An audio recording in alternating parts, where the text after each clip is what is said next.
Hey guys, so it's been a hot minute. And when I say hot minute, I mean it's been like 2+ months since I've released any videos. This probably doesn't look how I normally film videos. Doesn't look like how I normally film videos. It's going to be one take, hopefully, because things have changed, and maybe I don't want to spend a lot of time editing this video, but I definitely do want to reach out to the community that formed around my channel and that has formed around the space and the channel and a lot of this content I was making and the Discord, etc. Because I do think that a lot of people are really just good-hearted people, and I think it's fair that I explain like where I've been and things like that, because some people are probably wondering. I mean, I made some vague posts about this on the YouTube community feed, but I know not everyone gets it or reads it, and it probably wasn't very good at fully explaining the situation, so I kind of wanted to address it in a video. And so yeah, I got some slides up here, and I'm just going to kind of go through some of the points and topics I want to put out here in this video, and we'll see where we get. So the first question is kind of, where have I been? So the truth is that as a combination of COVID and just mental health coming out of COVID and things being bad for so long, and kind of as well as people just complaining endlessly on a lot of the content I made, and a lot of this feeling that it's not worth necessarily always giving away so much free content.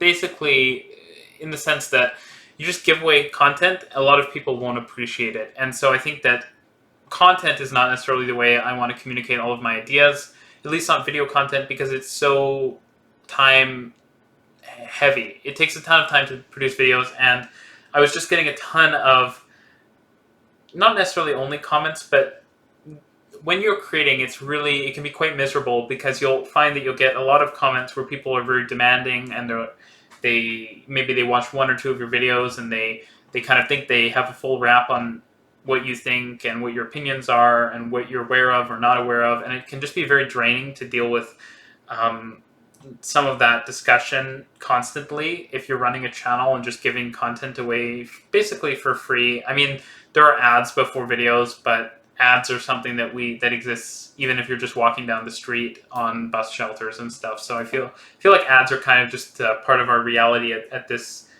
stage. But it was just getting very difficult to continue, and I think, as I mentioned, with COVID, transit was becoming less of an option. It felt wrong, and it feels wrong to go and film transit, because I typically have to ride transit to film it, and both because I don't want to really take the risk of getting COVID, because it is totally possible on a tight space like a transit vehicle, but also because it's not very considerate to people who actually need to be riding transit to do something unnecessary like film it. So just kind of as a combination of all those factors, I kind of decided to put the channel on a pause. And also because, as with many times before, I was burning out pretty hard, and I think people who see from the outside probably think like, oh, like you burned out quite a few times with your YouTube channel where, you post really frequently for a while and then you stop, and then you post really frequently. And that's just, I think, kind of a side effect of the way YouTube is structured. You're really encouraged, in terms of like analytics and views and growth, etc., to post really frequently. And it hurts a lot more to not post frequently than to post frequently and burn out here and there, I found, at least. And so that was just kind of the way that things were set up. And so I've basically just not been making YouTube videos. I'm currently now working at a software company, which is really cool. Definitely one of my passions, because I am a software engineer, computer scientist.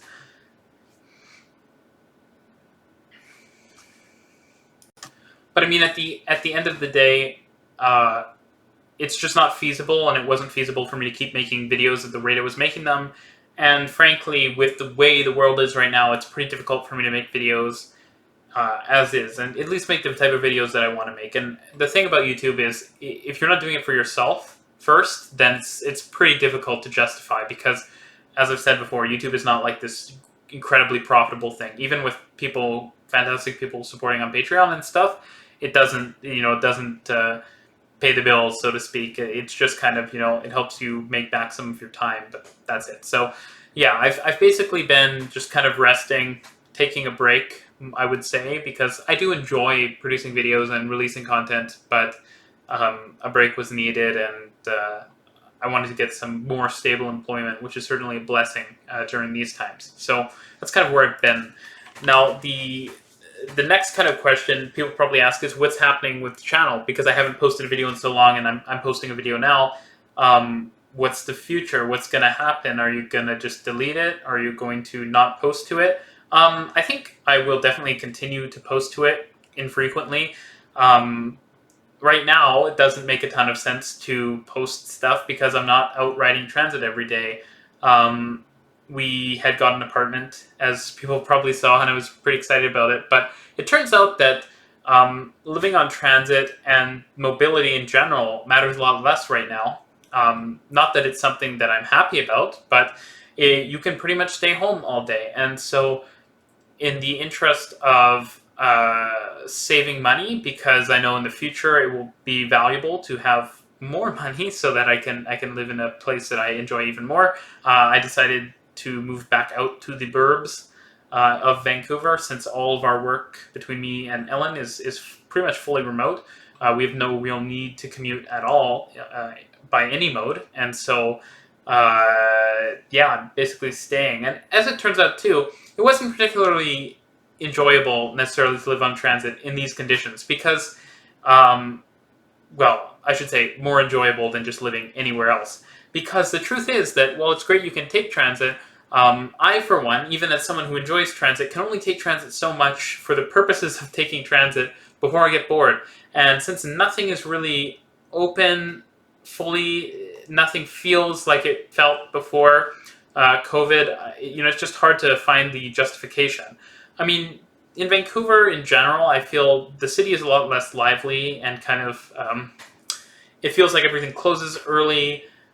This is not necessarily just a COVID-related thing. It's probably mostly a comparison against Toronto, but it's crazy how malls that are still pretty big centers like Metrotown and Brentwood, they close really early, pretty much every day, whereas in Toronto, malls like Yorkdale and Eaton usually would close at like 9:30, I believe, at least on Fridays and Saturdays. And so everything in Vancouver feels sleepy, closed down.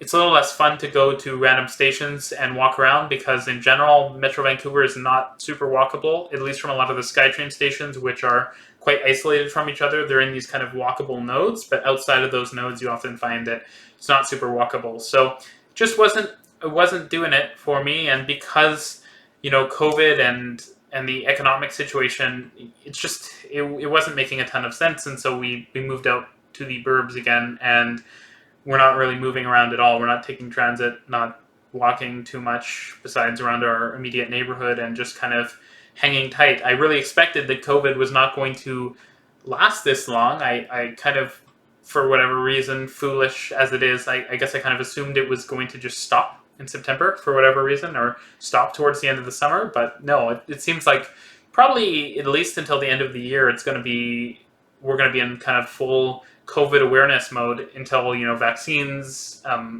effective ones, hopefully eventually happen. And then I think a really interesting question to ask, and something I'm kind of interested in discussing, even though it's unrelated to transit, is what happens after COVID? Like, does everything just go back to normal? Or does the world kind of change in the sense that remote work is more widely accepted? I certainly think it would be great if it changed and remote work was suddenly okay more widely, because I think it's really good, and it's nice to not always have to commute all the time. But it would be nice. There's certain things that COVID has made people aware of, I think, that are positive. But yeah, it's just a rough time for everyone. So in terms of actually the channel, though, which is the original point that I was trying to make with this, the channel will not be taken down. I have no intention of removing it. I'm still proud of a lot of the content that we put out, and I think a lot of it is relatively timeless. I mean, there's a lot of news content we made, of course, but then there's a lot of videos we made of systems and videos we made about things like station upgrades and station focus. And most of that will be very relevant, especially in Toronto, where stuff changes. At least the TTC doesn't go renovating stations like mad. a lot of it is going to be relevant for, unfortunately, a long, long time. And so, yeah, I'm still happy to have a lot of the content we made. And to be fair, too, I think Station Focus especially will be very cool. Sorry about that. Will be very cool to look. Gotta silence my notifications. Sorry, folks.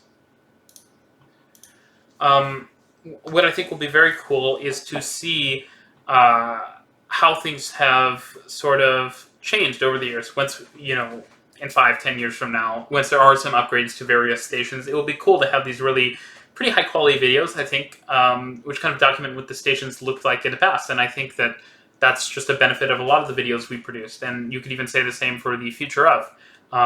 A lot of those videos, as well as Demystified, it'll be interesting to kind of see like how we envision things versus how they end up actually being. And so, yeah, I think there's a lot of exciting stuff to happen. And I definitely think too, when transit is the norm again, and when I live in another place, another city that I'm pretty happy with, not in the suburbs, but when I move to whatever city I end up moving to someday in the future next, then I'll probably make some videos about the transit system there. And again, if travel becomes a thing again, when I do travel to some places, because I wanted to, after I graduated online, once travel is a thing again and I get to go to places, like I really would like to film maybe just system videos, but film them in a lot of different places and kind of provide that high quality system video for a bunch of different cities. I'd love to go to like Calgary and Edmonton still. At some point, I want to visit those cities because they're the only major Canadian cities I haven't been to, at least been to and filmed the systems. And so those are cities I've got to visit, and I'm sure some cities in the U.S. and other countries I want to visit too eventually when things are back to normal. But it's just a weird time, and so it's really hard to say what's going to happen. But it's not going to be deleted. I'm making a video right now, so I probably wouldn't make this video if I was planning on deleting it tomorrow. I think I'll try to make videos like this actually pretty regularly because I do like chatting with a lot of the people who ended up subscribing and following me and watching my videos. I think a lot of you guys are pretty cool. So it's great to have these conversations, and if you guys aren't on Discord, it's great to come join up on the Discord. It's an awesome little kind of chat room we have going with a bunch of channels on it and some voice chats sometimes, and I'm relatively active on it, and so it's a good way to get in touch if you're ever interested in chatting. But also my website, which is literally reecemartin.ca, is a great place to go. I actually already have a bunch of posts on there. If you were unaware that I was doing this, I've kind of shifted away from posting maybe specific content on specific systems and stuff and talking about some like higher order ideas, like, for example, how to make a better parking lot, something you probably thought I would never talk about, but something I think is important when so much of North America is covered in them. Things like why I don't think skyscrapers necessarily make a city good, and things like walking along different SkyTrain routes, different topics I want to talk about, and I'll try to post, I think, about weekly there and maybe a little less frequently on YouTube, but just to kind of keep in touch with how things are going, cities, transit, my thoughts. And I think it's pretty satisfying to have something, an outlet that you can kind of write content and make content on and just kind of release it. And we have some really great people who are supporting the website because we pay for hosting and some AWS services and stuff to handle like the likes and etc. So yeah, if you're wondering why the website is somewhat bare bones, it's because we developed it fully ourselves, Ellen and I, and so yeah, it doesn't have some of the features you might expect, like comments, but that's partially intentional too, because as you guys know, wasn't getting always nice comments on YouTube, and so it's kind of better when it's Discord, and it's pretty easy to just kick people if they're being rude. So yeah, that's kind of the situation with the channel. Now, a bunch of people, of course, like for a long time have been asking me a bunch of questions about like COVID and different stuff, and so I just wanted to like make like a quick transit speed round of things that you might be wondering or asking. First question a lot of people seem to be positing, many of them are probably not viewers of my channel, but is like, is COVID the end of the transit? And I think it's just such a silly thought. Like, no, transit is still going to be just as efficient at moving people before as it was before COVID, after COVID. which I think, yes, there will be an after COVID, and it is probably today during COVID when that's necessary for people to take transit. I still think it's efficient. Um, I do think that it's actually very possible that commuting on the whole is something that we'll see less of because of remote work, but I think that could be a great thing. I think the idea of like a 15-minute neighborhood where everything is pretty close to you and you don't need to do long trips all the time is attractive. And um, it's not necessarily a great thing that our cities are all structured such that there's like suburbs and you have to commute into a downtown or you have to commute to anywhere. It's really cool to be able to live in your local area and have a nice little local area where you can take some transit to different locations, but where it's not necessarily always necessary and where stuff is really easily accessible. And so I think that no, COVID's not the end of transit, but COVID is clearly going to change a lot of things, not necessarily just transit, but many things in the world because I mean, it's basically eaten 2020 alive, and a lot of things have changed, and I think people have pretty quickly found out that like working remotely doesn't end, people's productivity and things like that. And so, no, I don't think COVID's the end of pretty much anything. It's just going to be a turning point. Um, in regards to various transit projects, it's awesome to see that the Go RER bids are coming along and supposedly going to be released sometime, I think, early next year. So that's really exciting. I mean, Go RER is the biggest transit project in Canada, and it'll be super exciting to see shovels eventually hit the ground with it. It's probably going to be a long time before that project is fully complete the way people envision it. But, the things like the Davenport Diamond are being built right now, and so it's super exciting time. I think it's good that we're continuing to invest because once COVID is over, Canada and Toronto are going to be just as attractive places as ever, and it's great that we're working on our infrastructure while it's a little more lightly used, and so I think it's great. Other projects moving along really nicely. Broadway subway in Vancouver is moving along nicely. I believe construction starts later this year. It's been years since I first remember hearing about the idea of a subway from commercial to Arbutus specifically, since the idea of the Broadway subway was proposed initially, and it's really cool to see it finally happening. It's probably been at least 10, 12 years since I remember reading articles in the newspaper about like different companies being hired to study like whether it's a good idea or not. Obviously, it's a good idea, but anyways, it's good to see that here Ontario, Finch, Eglinton, LRTs are moving along. The Valley Line in Edmonton's moving along. REM is moving along a ton in Montreal. There's some word that there might be an expansion to the REM, kind of like coming, like a new line or something like that might be added that would get constructed a bit later. And so that's super exciting. Ottawa is moving along nicely. There's lots of progress on the Trillium line. So that's cool to see. And then also the Green Line in Calgary is kind of getting its start. I'm a little disappointed, to be honest, that the Green Line is pushed back even further to 2027 from when I was looking at the website for it. It's a little disappointing to see that it's going to be so far out because I think that Calgary really needs the investment in infrastructure. It's really well set up, Calgary, as a city to absorb a ton of like startups and small businesses and like up and coming companies because Calgary's CBD is pretty empty office wise right now. And so there's a lot of cheap office space, and it would be really cool to see like a lot of companies post-COVID come in and just start swooping in and taking a lot of that office space cheap, but then being able to grow into it, and a lot of possibly great local companies coming out of that. So I think that things like the Green Line are really important because just like with Toronto, once things are back to normal, Calgary will probably be doing really well, and the infrastructure will be important. So hopefully we see that kind of getting constructed. I'm trying to think of other questions. I don't think there's too many, so we can continue. So I wanted to get into the truth about where I'm living right now, and that's that it kind of sucks. I'm going to be honest. It sucks to have to drive places sometimes.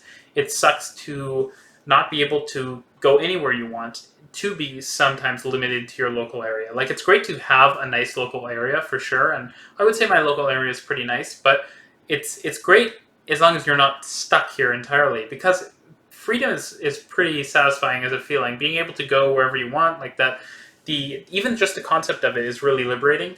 Like, for example, having a frequent bus next to you is really nice. Even if you never use it, it's just great to know that, like, hey, if I ever need it, I could use that bus and I could go somewhere easily.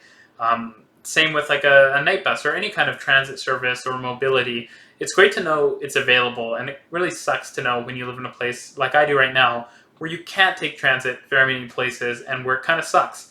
And so with that in mind, I definitely do hope to move, into a more dense urban area in the future. But as I mentioned with COVID, like it just doesn't make sense because you'd be paying a bunch more money, and for what purpose? Just to live in a home that's going to be pretty similar, just in a different location. And it's not like there's much you can do during this time. A lot of places are kind of closed, and if they're not closed, they feel closed because not many people are in them, and it feels like a Sunday, just for the past 6 months. So yeah, it's not pleasant, and hopefully, I don't know, sometime next year, probably later next year, because of how it seems like COVID is going, I'll be able to move into a place that's a bit more transit oriented, and that will probably be when I start making like frequent content again. But I am happy to like make videos and just kind of casually talk about different things in the meantime. Yep, cool. So there is something that's really important, and some really fantastic people sent me packages and stuff like a month ago now, and so I have a lot of these packages, and I want to open them up. I'm not going to list names, but I mean, if you see that your package is being opened, then then you know that it's your package, and I appreciate it. I won't list names because some people don't want their name listed, and I do not have access to my spreadsheet right now that lists who wants their names spoken out and who doesn't, and so I'm just going to default to not saying people's names right now. But I really do appreciate people who sent this stuff, and so this is interesting. This is a Pego card, which is kind of a weird name for a card, if I'm going to be honest. I'm not sure it's my favorite name. But yeah, I guess Transit Smart Card for Winnipeg. It's crazy to me. Oh, I get it. It's Pego. It's Winnipeg. Okay, that makes sense. It's got like a little bus on it, you can see. I like this card. I think it looks very nice, and it's quite whimsical and cute, kind of like some of the Japanese transit cards like that you see, like Pasmo and Suica stuff. I always like those, and so this is kind of nice.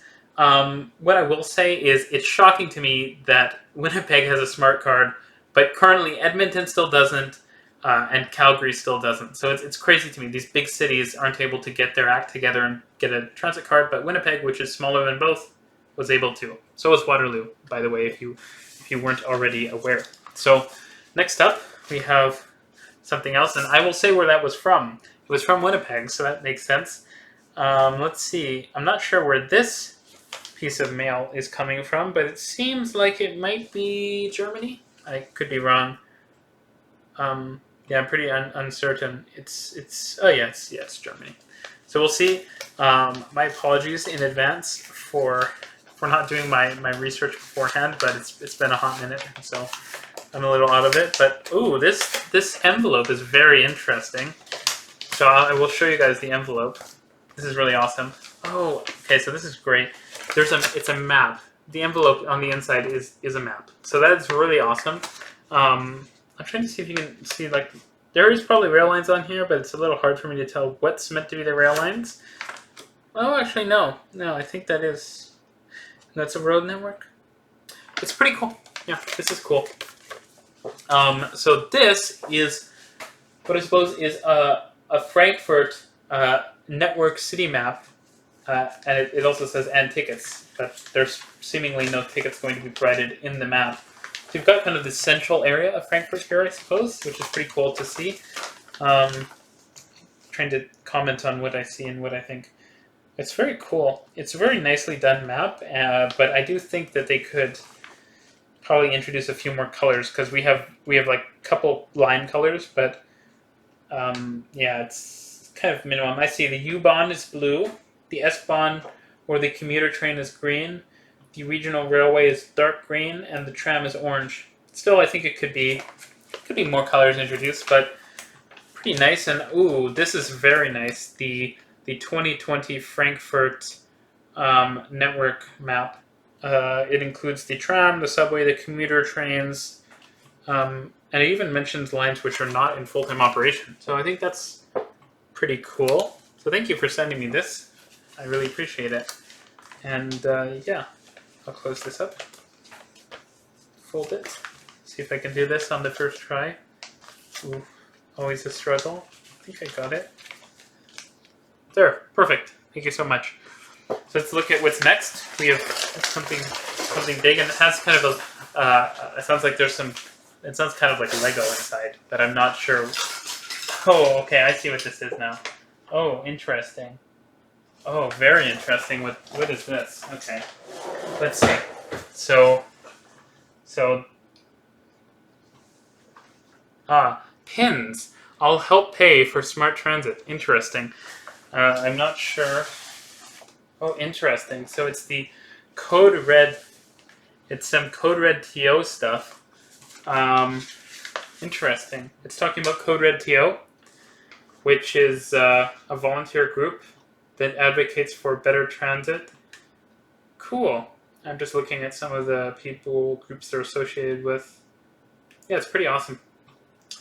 They've got lots of plans here. Various people they've met. Profitability of transit systems, mentioning how profitable various transit systems are. All the ones in Asia are at the top. Subsidy for transit rider, they're saying is it's pretty low in Toronto, very low. It says 78 cents per transit rider in 2013. It's much higher in other cities, it says. About twice as much in Vancouver and Ottawa. York Region, $4, and not really surprising. Interesting. So lots of stuff, transit vehicle types, etc. Lots of interesting information for people to read. I'll read this after, but don't want to bore you too much with the details if you can't actually read it yourself. Talking about the Scarborough LRT versus the subway. Yeah, so I don't know if I really am a fan of the Scarborough LRT. I think it's kind of stupid, actually. But I do think that the subway plan is kind of better. I think the best plan would have been to keep the RT, but it also mentions that there's some translated materials, which is nice to see, accessible to people from different places. Yeah, so a nice little letter here. I'll save that for later. We've got some more. Oh, this is very nice. See, I appreciate this. A nice book on transit called Strap Hanger. I'm sure I'm going to enjoy this. Let's see. Lots of materials here. We've got some bus schedules from LA. Some tickets from Toronto. Oh, interesting. This is very cool. A 50th anniversary Greenwood yard brochure, which is quite cool. A 2018 to 2017 winter ride guide. I was in Toronto then, so I do have this ride guide, but I do not have these pins, which are very cool. So this includes a 50 years Greenwood pin, which is pretty interesting, and I almost got poked by it. So let's put some of this stuff up here. Stuff falling on the ground now. Lots of stuff. Ride guide, pins, and oh, we've got a lot of stuff. Oh, this is awesome. So this is 25 Toronto Transit Secrets. This is really cool, actually. I'm pretty sure I'm really going to enjoy reading this. Oh. This is so cool. Thank you so much, honestly. This is kind of overwhelming how much stuff you ended up sending. Again, I'm not going to name names because not everyone likes that, but this is awesome. Ooh, it's the l'occasional STM card, so it's a contactless. They even put a fake chip on there for some reason, which is so strange to me. There's a ton of tickets and cards, including Compass card. I'm in Vancouver right now. This is so cool. This is awesome. So they literally just gave me a day pass, which I've never actually had, but it's so cool to me how you scratch the month and day. Awesome. Let's see. Wow. Now this is very interesting, and this is very special. This is from the last CLRV ride, so that's super cool. This stuff is really awesome. Some very interesting Metro passes. Oh my goodness. This is like way too nice. Presto tickets. Transfers. Well, thank you a ton for all these transit cards and memorabilia. This is like really awesome. More student tickets, which I'm not anymore. I'm not a student anymore, so I can't use them. But I don't think that's the intention, is to use them. So now I have this mailer, which is from Greeley, Colorado. So thank you for sending this, if you are from Greeley, Colorado. Let's take a look inside. I guess I can name names. From Sean. Thank you, Sean. And I should mention, I'll find names and things other people later on.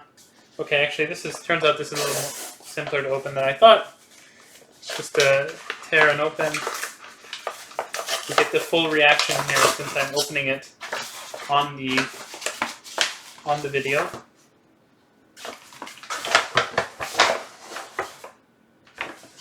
Okay. Let's see.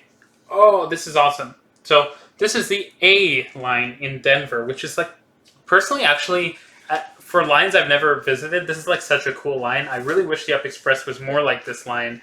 It does kind of suck that the frequency starts at every... Oh, hey. This is actually pretty good. I thought that the frequency was 30 minutes, like... This is awesome. So it turns out, I thought that the frequency was every 30 minutes, starting at like, I don't know, 7 o'clock, but no, it goes until about 8 o'clock, running, 7:30. So yeah, this is a little disappointing, but it starts pretty early in the morning. The A line, the line to Denver Airport, electrified, which is one of those, the first brand new electrified rail lines in North America in a long time, which is really cool. There's a map here, which I love.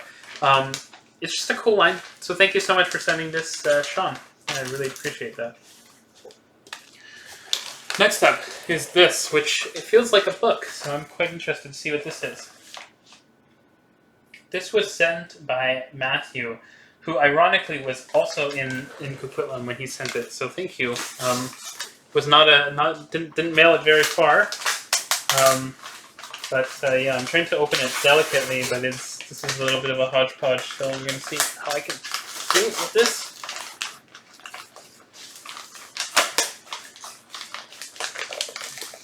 Oh my! Sorry, I'm ripping a lot, but this is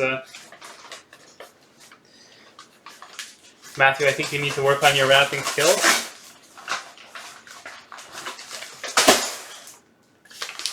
See? Oh my. Okay. Oh, okay. Yeah, we're into the good stuff now. Oh, very nicely wrapped. Oh, this is so cool. So these are like retro Metro Vancouver maps. Like this is from when the Canada Line opened, and they're going way back here. We have some fair stuff from like 2008, 2005. This is super interesting. Wow, this is cool. So you can see this is the giant TransLink map from way back when Commercial Drive and Broadway were separate stations. And there's no Evergreen line on here, but there is, apologize because I'm forgetting, the 97D line. Yes, that's what it was called. And no Canada Line. So weird. Okay, this is really awesome. This is the first pack of stuff. So let's look at the other two quickly. They're very nicely wrapped in here in newspapers. So thank you. This is really cool. This is 2010, 2011. So this is like Olympic era stuff. 2001. Wow, this is really old. So let's see what's in here. What shows up on the map. I can't remember what part of the Millennium Line was built at this point. Oh, interesting. So the Millennium Line appears as basically as a dotted line on this map, and they didn't even have the section out to Braid yet. So that's pretty cool to see. This is going to be a bit of a pain to fold up. Okay, I'm going to put this on the ground so I can fold it properly after. This is awesome. Thank you so much. Let's take a look at this last section. A lot of tape. Matthew went crazy with the tape here. Well, this one looks old, so I'm curious to see when this is from. Oh my. Yeah, this is old. This looks old. 2003? Oh my goodness. 1995. The thing is, right, like 1995 to someone like me who was born in 98 doesn't sound like a long time ago. But that was, this is like 25 years ago now. So that's a long time. And, yeah, well, we've come a long way in our font design and stuff in that time. Yeah, a couple of transit guides back when it was the BC Transit, Vancouver Regional Transit System. This one is 1994. Wow, this is so cool. 1987, right after the Expo line would have opened. You can see the consistent design style of all of the vehicles. Wow, this is so old. $1 it cost. You had to buy this, I suppose, which is so strange to think about. Wow.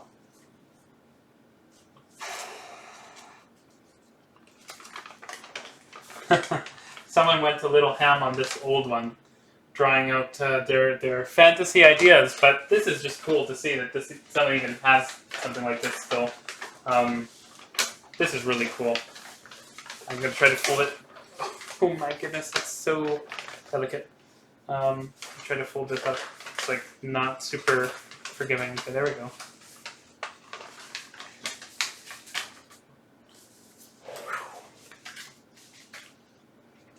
Okay, that here. And let's see. Yeah, so that 1987 is pretty old, I have to say. I do have a little letter here, so I'm going to grab that, and I'll grab this. I think that's it.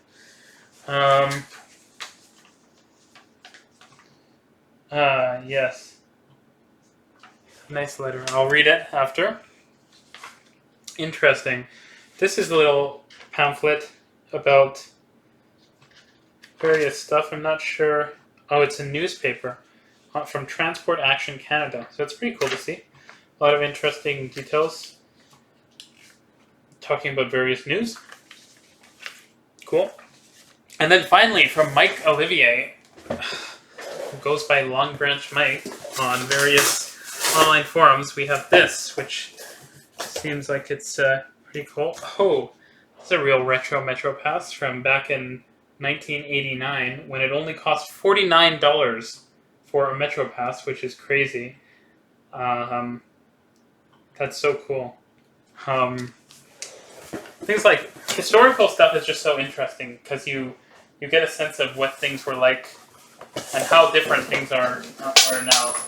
Oh my goodness! Okay, there's a lot of material here. This is awesome. So we've got some photos of. I'm gonna look like a bit of an idiot. Okay, these are just great photos of various transit systems. This looks like Boston to me, and that was potentially New York. Interesting. This is a description of the proposed ITCS system. Transit Development Program for the Niagara Frontier Region. This is interesting. Wow. There's a lot of cool stuff in here. City's abandoned subway tunnels. I think, yeah, this is talking about Cincinnati. The abandoned Cincinnati subway. This is interesting. Subways in Tokyo. So it's a kind of a weird, like, postcard type thing. This is so cool. The summary of ICTS. This is a weird looking light rail train with BC Transit stuff on the side. And so it's a summary of various studies they did, and there's some interesting stuff in here. I have a lot of reading to do, I think, after this. Oh, Multiple account evaluation of rapid transit options in Greater Vancouver. This sounds really interesting as well, which I'll have to read. Oh my, something tells me that I have a lot of reading to do. This is an awesome photo of what looks like the Ottawa Transitway. Goodness gracious, you guys sent me a lot of stuff, especially you, Mike. This is a Madrid metro map, which is awesome. Madrid is like one of those really cool cities. Oh, this is funny. This is a public notice about the TTC bylaw from 1987. So that's like one of those cards you see on the subways. Toronto Transit in a North American context. Oh, so this is actually, I think, might be an extract of. It's a report, and it's got a lot of the same stuff that other report had in it, which is very interesting. Let's see what else we have here. We have a really cool streetcar track diagram. I'm trying to see if this is like... What year is this? There's no cherry, clearly. Interesting. So this is before Harbourfront was fully connected up. Interesting. Okay, and this was before Spadina, I guess, had... Huh? Oh, interesting. So this is I don't know what year this is from. I don't see a date anywhere on it, but this is quite unique because it doesn't show the connection to Spadina Station, and I'm not that much of a dates nerd to know when that actually happened. So this is a route and destination site index from 1977. My goodness. This is some really interesting stuff. So this has got to be really old. So this is one of those cardboard fold-ups of transit vehicles. But this is of the LRC from Via. So that's like old. Oh my goodness. There's a bunch of reports in here. This is maybe... I'll just pull this out because there's probably more in here than I can show. But this is the Go Alert Oakville to Pickering brochure. The way they have alert written, I've never seen the actual the typeface was going to look like. I mean, it's like, this is, I guess, the same as the Go typeface, so it's interesting to see like other letters in it. Very cool, actually. Goodness gracious, there's a lot of LA Metro stuff here. Okay, I've got to put this here. More track diagrams. Not getting away from the track diagrams. This looks pretty darn official. And this is from 1998, from the TTC. I clearly have not been doing enough transit stuff collecting. This is like a design for, looks like Sherburne. But this is definitely not what Sherburne actually looks like. But it's pretty cool to see what they thought it was going to look like. Some papers. Metro Rail being introduced in 7 states. This is really interesting because it's like from a long time ago. Metropolitan Toronto, the Transit Development Connection. Oh, interesting. This is so much interesting stuff here. Talking about some of the above-grade stations, it looks like, and some of the different kind of like transit-oriented developments as they make. That's so interesting. Looking at what First Canadian Place used to look like before it got the new frontage. Interesting. So at the time, Mel Lastman was still Eglinton. Eglinton? I don't know how to pronounce this Toronto mayor's name. I'm probably going to make myself look quite silly. But anyways, very cool. I think I'm going to call it at that, guys. Yeah. Thanks for watching, and I'll see you in the next one.